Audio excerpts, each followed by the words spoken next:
विद्यार्थिनीच्या छेडछाड प्रकरणी पालकांनी शिक्षकाला बेदम चोपले। कोल्हापूर जिल्ह्यातील कागल तालुका सेनापती कापशी गावातील एका विद्यालयात शिकत असलेल्या विद्यार्थिनीशी शिक्षकाने अश्लील वर्तन केल्याप्रकरणी संबंधित शिक्षकाला ग्रामस्थांनी चोप दिला। निसार अहमद मोहिद्दीन मुल्ला वय वर्ष 52 असे त्या शिक्षकाचे नाव आहे। पोलिसांनी त्याला ताब्यात घेऊन त्याच्यावर पोक्सो अंतर्गत गुन्हा दाखल केला आहे। संबंधित शिक्षक मुल्ला हा गेली 10 वर्ष या विद्यालयात सहाय्यक शिक्षक म्हणून काम करीत आहे। तो काही मुलींशी अश्लील वर्तन करून वारंवार चुकीचे शब्द वापरतो।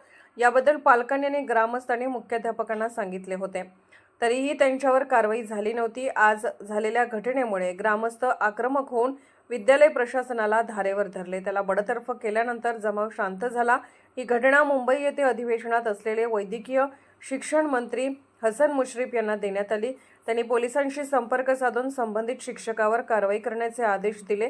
यावेळी मुरगुड पोलीस ठाण्याचे पोलीस उपअधीक्षक अप्पासाहेब पवार, पोलीस निरीक्षक शिवाजी करे आणि अन्य पोलीस घटनास्थळी उपस्थित होते।